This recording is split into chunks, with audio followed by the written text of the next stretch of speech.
Well, good morning, folks, and welcome again to Orchard Hill Church. I don't know about you, but it was so fun seeing the campers and the leaders up here dancing and going crazy on stage, as we look to wrap up another summer of Kids Fest here. I do have one question, though. I'm not sure why or what Kurt, our senior pastor, was doing in that pink inflatable costume, but he seemed to be having a good time up there, so wish him the best. But hey, again, just, you heard Fish say it, but I want to say, again, thank you to all of the folks who in so many different ways helped make Kids Fest 2024 what it was. It was record-breaking numbers, almost 2,000 campers this summer, well over 200 plus adults served, 150 high school students, over 150 middle school students helping make it possible, and just there's so many different ways that folks helped make that a success. So again, thank you for another successful Kids Fest ministry here, because I saw with my own eyes the power, the fun, and the investment that Kids Fest is to the mission of Orchard Hill, which is helping people, in this case, campers and families, find and follow Jesus. So thank you. Let's pray. God, we thank you for loving us. Thank you for loving us first. Thank you for your grace and mercy. Thank you for giving us Orchard Hill and the ministry of Kids Fest. Lord, we thank you for your word and that we get a chance to gather together either in person or online around your word today. And Father, I ask that the teaching I've prepared today would glorify you, point to Jesus, and ultimately draw each of us in our hearts to the life-changing good news of the gospel. Amen. Today, we are going to wrap up a 3-week series that we've started called Tov. And Tov is a Hebrew word that is used for good in Micah 6:8. And here's again what Micah 6:8 says. Listen to this. And he has shown you, O mortal, what is good, Tov. And what does the Lord require of you? To act justly and to love mercy and to walk humbly with your God.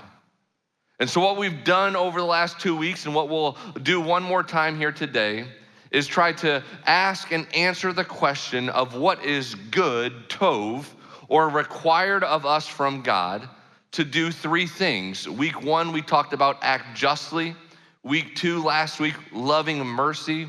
And today, what is good, tov, or required by God from us to walk humbly with him. That is gonna be our mission for today. And so to help us start off on a good point, I thought it would be good to try to set up a definition of what humility even means. In a room of this size with this many folks, I would imagine if I were to ask you to shout out, how would you define humility? I would imagine that we would get a variety of different answers, because it might mean something different to you than it does to the person on your left or right. And so, since we might start out the gate in a different place, I thought we would use God's word to bring us all in to start at the same point, and let God's word define for us what humility actually is. And to do so, we're gonna jump out of the Old Testament and into the New Testament, the book of Philippians, written by a guy named Paul.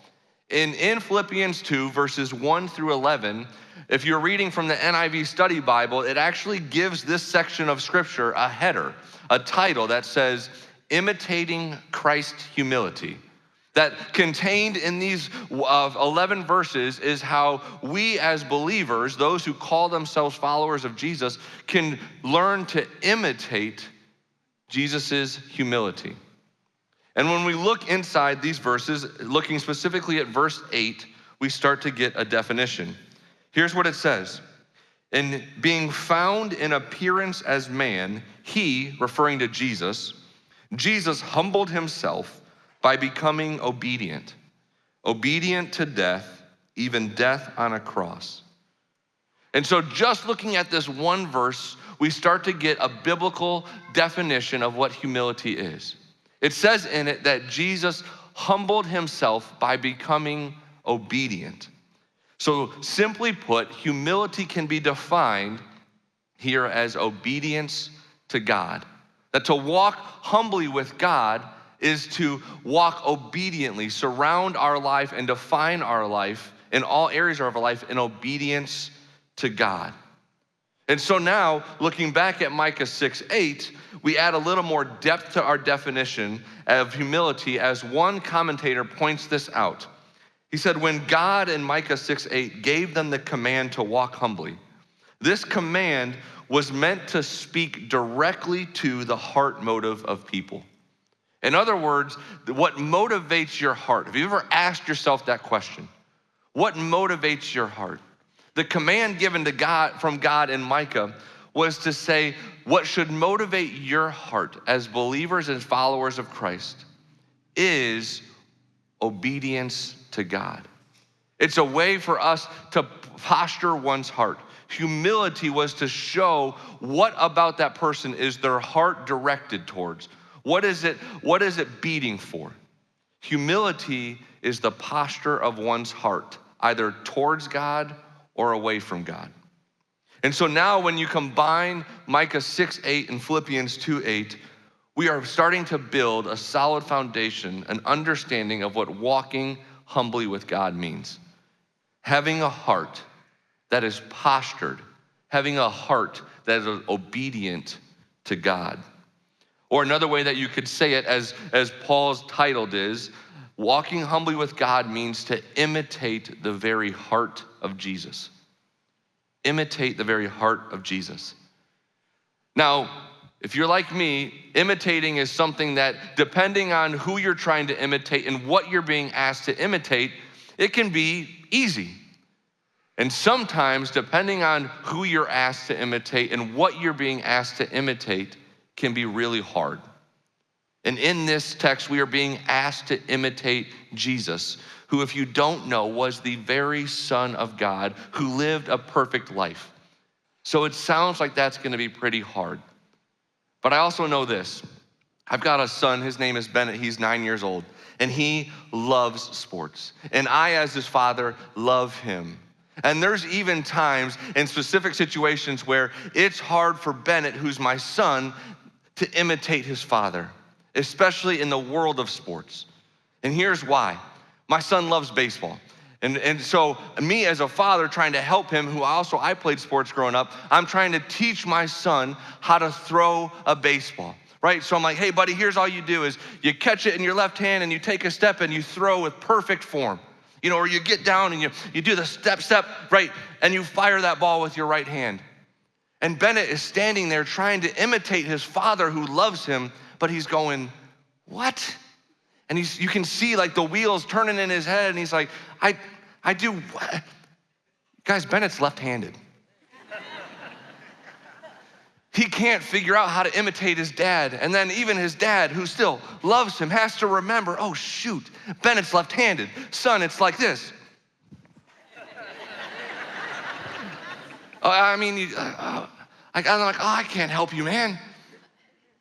And so in a real life situation, if a right-handed, left-handed problem can cause a son to struggle to imitate his father who loves him, how much more so does the true reality of a sin problem force us to struggle to try to imitate our Heavenly Father's Son? And then when you let that sink in and realize, you go, well, then what are we supposed to do? Our sin problem is real, so how are we supposed to try to imitate Jesus? How are we supposed to be obedient to God when we are struggling with sin? Paul doesn't leave us hanging. He says, again in Philippians 2, which still is titled, Imitating Christ's Humility. Paul says, hey, I hear you. You're right. This is a problem. It's a huge problem. It's a problem actually that you can't do anything to change, solve, or fix, but there's still hope. So now the question is, well, what is that hope? Staying in Philippians 2, here's what we read. Now verses 1 through 4.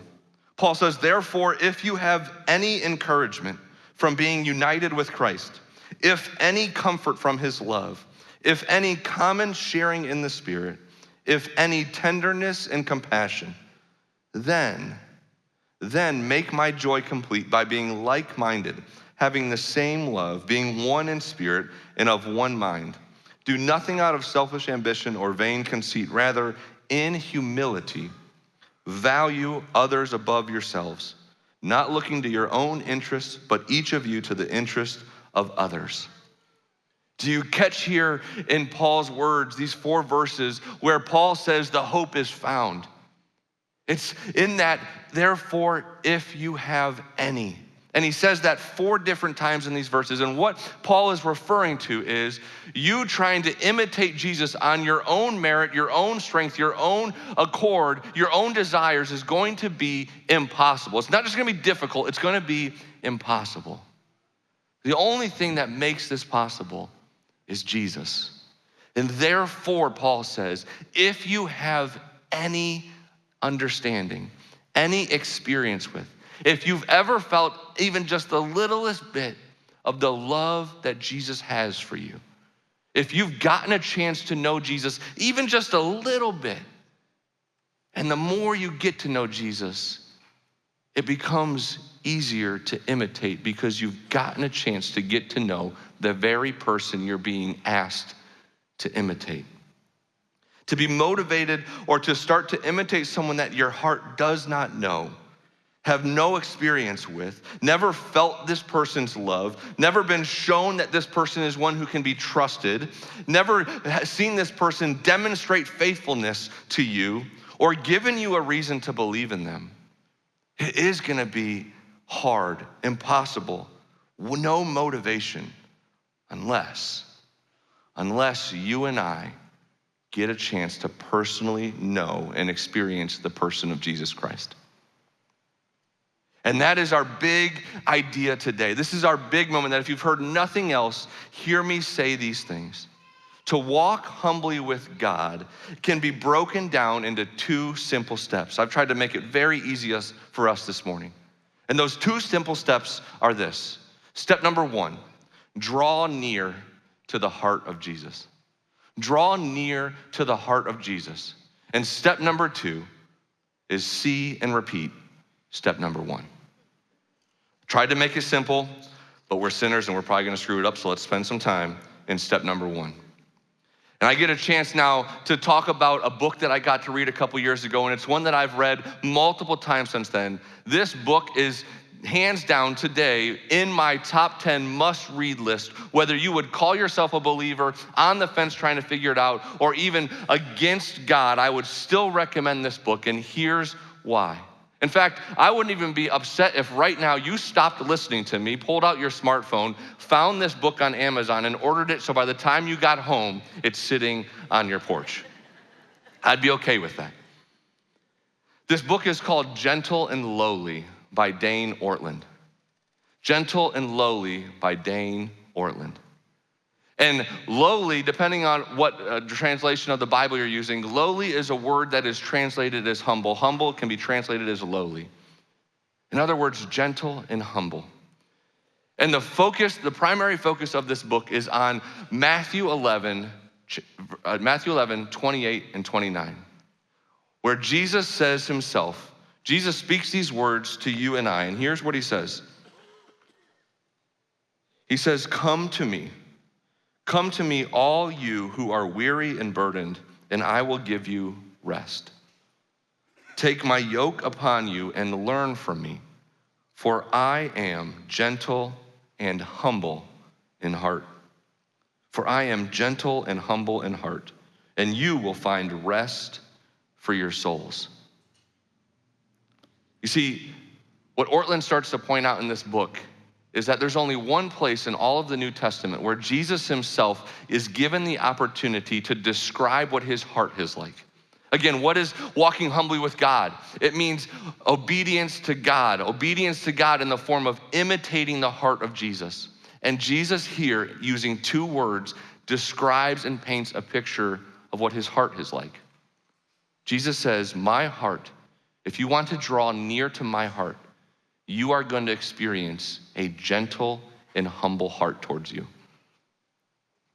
And this is good news. It's good news that as we continue, only gets better. Here are just some Some of the quotes from this book that I have highlighted, written down, tried to memorize, that speak directly to the good news gospel of Jesus Christ. That in our sin problem, our attempts to try to walk humbly and imitate Jesus, here's who Jesus is. That when we draw near to him, when we draw near to his heart, this is what you and I will experience. It says, everything that is lovely in God is in Christ Jesus. And everything that is or can be lovely in man is in Jesus. For he, Jesus, is man as well as God, and Jesus is the holiest, meekest, most humble, in every way the most excellent man that ever was. What most deeply attracts us to Jesus is his, and should be, his gentle, tender, humble heart. There is no love so great and so wonderful as that which is the heart of Jesus Christ. He continues, what draws us to God is the beauty of the heart of Jesus. When sinners and sufferers come to Christ, the person that they find is exceedingly excellent and lovely. For they come to one who is not only of excellent majesty and of perfect purity and brightness, but also one in whom this majesty is conjoined with the sweetest of grace. Jesus is one that clothes himself with mildness, meekness, and love. He is exceedingly ready to receive sinners. Given their sinfulness, they are shocked to find that their sins cause Jesus to be all the more ready to plunge them into his humble heart. They unexpectedly find Jesus with open arms, ready to embrace them, ready forever to forgive and forget all their sins as though they had never been done. In other words, when we come to Christ and draw near to Jesus' heart, we are startled by the beauty of his welcoming, humble heart. The surprise of this in itself is what draws us in closer and closer. He says there is simply no one in human history that has ever been more approachable than Jesus. Think about that for a moment. Do you believe that? There is no one in human history that has ever been more approachable than Jesus. And to draw near to Jesus' heart, there are no prerequisites, no hoops to jump through. The minimum bar to be unfolded into the embrace of Jesus is simply this: open yourself up. Open your heart up to him. It is all he needs. You do not need to unburden yourself. You do not need to clean yourself up. You do not need to collect yourself, start doing one thing or stop doing 1,000 things, and then come to Jesus. The gospel is that Jesus is gentle and humble and ready to receive you just as you are. Do you hear the good news of the gospel? Do you hear what this means when we draw near to Jesus' heart? No matter if it's your first time, no matter if it's your 1,000,000th time, if you decide to start drawing near to Jesus' heart, what you will experience and what is promised by Scripture, Jesus' words himself, is that when you start to draw near, no matter what you've done, what you will do, when you draw near to the heart of Jesus, you will experience a heart that is gentle and humble towards you. So humble that it draws you deeper and deeper into the love that God has for you. And as you continue to draw near, here's what Ortlund says: this news only gets better. Consider what this means. When we sin, we are encouraged to bring our mess to Jesus, not run from Jesus because of our sin, but in our sin, bring it to the cross. Bring it to Jesus, because he will know just how to receive us. He does not handle us roughly. He does not scowl or scold. He does not throw his hands up in the air and say, "This guy again." He doesn't lash out like some of our parents might have done. And all this restraint on Jesus' part is not because he has some deluded view of just how great our sinfulness is. He knows our sinful situation far more deeply than we ever could. Indeed, we are aware of just the tip of the iceberg, Ortlund says, of our deep depravity, even in our most searching moments of self-acknowledgement. But Jesus' restraint simply flows from his tender, gentle, humble heart for his people, for us. Our hearts gasp to catch up with this.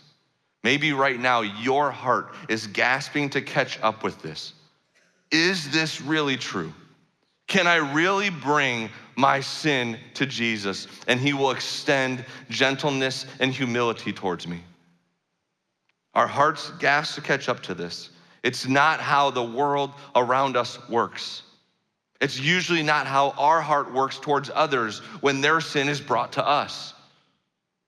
But we must draw near to the heart of Jesus. Draw near to his heart and experience it for ourselves.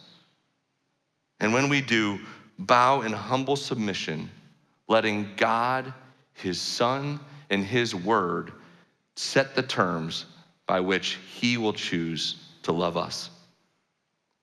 It is in Jesus' humility and his obedience to God, even to the point of death, that makes God approachable, that gives you and I complete VIP room level access to God. You see, we see it on the cross. We see Jesus' humility in its finest, at its best. In complete and full obedience to God, even to the point of death, Jesus humbly accepts his death on the cross. He dies in our place. His blood washes us clean of our sin and pays the debt in full so that you and I can now have complete access to God. We can approach God and faithfully accept his Son and what he has done for us and be in relationship with him. And do you know what this is? This is Tov. This is good. One last time, Ortland says, the gospel is the most counterintuitive aspect of Christianity. That we are declared right with God, not once we get our act together. Not once we get our act together, but instead, once we collapse into honest, humble acknowledgement that we never will. Therefore, we humbly accept the gift of Jesus and put our faith in him, not ourselves, in him, in his saving works. See, walking humbly with God can only be broken down into two steps. Step number one, draw near to the heart of Jesus. And step number two, see and repeat step number one. And we spent some time in step number one, but we also need to spend some time in step number two. See and repeat step number one. Because you see, walking with God is not always easy. It's usually harder than it is easier. But it is always Tov. It is always good. But when it does get hard, when it's not as easy, when we are struggling and it's not coming as natural to our hearts to be in obedience, chances are two things are getting in the way. They're both associated with sin, and it's pride and shame. Pride and shame. What happens typically is we draw near to Jesus, we experience it, we might say to ourselves, okay, I've drawn near, I've gotten to know him, I get it, I've read the Gospels, I've given my life, okay, I took my crown off and I gave it to God, but now that I've been doing this for a little while, I'm a little bit more mature, you should see the way I've been loving people lately, like I've got this figured out, and we take that crown and we put it back on. And we say, we're back in control of our own lives now. Do you know what happens when we do that? We screw it up. We're sinners. We are gonna screw it up because it's impossible to imitate Jesus apart from drawing near to Jesus. And we have to remind ourselves over and over, see and repeat step one. I wanna share a story with you that'll help set this up. In our first year of marriage, we found out early on that we were gonna have a baby, our first daughter, Peyton, and shortly after that, we moved out of our house. So got married, moved away from home, all right, and we're gonna have a kid. And we moved into this house because we didn't have any money and it was very expensive where we were living, and this guy made a deal. He said, hey, you can come live on my duck farm. It's a hunting duck farm, 180-acre duck farm. I grew up in the city. I am now a country boy, okay? And how I paid rent was every morning and every night, I had to get up early, drive, get in a gator. I didn't even know what a gator was, but I got in a gator, and I would fill up these huge garbage cans full of duck food, and I would drive out to one of the 5 ponds on the area, and I would feed these ducks, and I'm not joking, 5,000 ducks would come out, and I would do that morning and night. Okay, I did not enjoy living the country life. It's not in my blood, it's not who I am. I need things within 7 minutes of me. I'm a very close person that way. But I was getting confident. You know, I'm a new husband, and I felt like I was crushing it. I'm a new dad, and I felt like I was crushing it. And now I'm a country boy, and I was like, I've got this life figured out. And an opportunity for my wife, for the first time since Peyton was born, for her just to go be with her girlfriends and have a night out. And I said, you go, honey. Don't worry. I got this. Husbands and dads, you been there before? You know what happens next, right? I didn't have it. I get Peyton to bed. It's night out. Remember, just a couple things you got to remember. 180-acre duck farm. No one around us for 180 acres. All right? Country, limited service, no Wi-Fi. Power goes out because I hear this loud bang, huge bang. And I thought, oh my gosh, that was a gunshot. Someone just shot the power out because they're coming to kidnap and kill me, or they're coming to kidnap and kill my baby girl. And I went from I got this to total panic. I freaked out. Can't see my hand in front of my face. I don't know what to do. I can't call anyone. And so I did the only thing in my moment of panic that I could think to do. This house, it was a barn turned into a house, and so the only way in was from the basement, and there was a stairway up. That was the only way you could get up to where we were. And so in pure fear and terror, I ran into the kitchen, grabbed a knife, and just stood like this at the top of those steps for what felt like 2 hours. Because I didn't know what else to do. I'll admit, I freaked out and I panicked. I went quickly from, I got this pride, to don't got this at all. And then there was even a little bit of shame in this afterwards. You see, what had actually happened was, at some point in the night, a raccoon crawled up the power tower, bit into the wires, exploded him. I found his body 3 days later laying out in the yard. And he just killed the power. There was no hunt. There was no people trying to kidnap me or my daughter. Power came back on a couple hours later, and everything was fine. And I had to humbly tell my wife this story and that she was never allowed to leave again. But very quickly, I went back and forth between pride and shame. Shame and being like, what kind of dad are you? Come on, you really were that scared? You loser. You don't got this together at all. But you see, walking humbly with God doesn't allow room for pride or shame. It's not what the gospel says to us. Paul says this in 1 Timothy 1, 15 through 16. He says this: here is a trustworthy saying that deserves full acceptance. Not my words, God's words. Accept them. Christ Jesus came into the world to save sinners, of whom I am the worst. But for the very reason I was shown mercy, so that in me, the worst of sinners, Christ Jesus might display his immense patience as an example for those who would believe in him and receive eternal life. You see, Paul has discovered the secret of walking humbly with God. He has realized that it is nothing to do with him and everything to do with Jesus. And all we can do is draw near to the heart of Jesus, where we learn hard truth. We are sinners. We are the worst of sinners. There is nothing we can do to change the situation. If anything, all we can do is contribute to make it worse.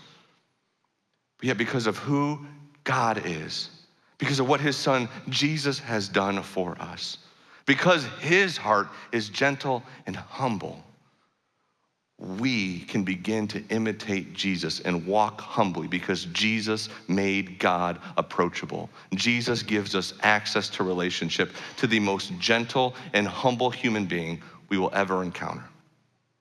And so what Paul says when twice he says, I am the worst of sinners, what Paul is saying to all of us is this: I do not got this.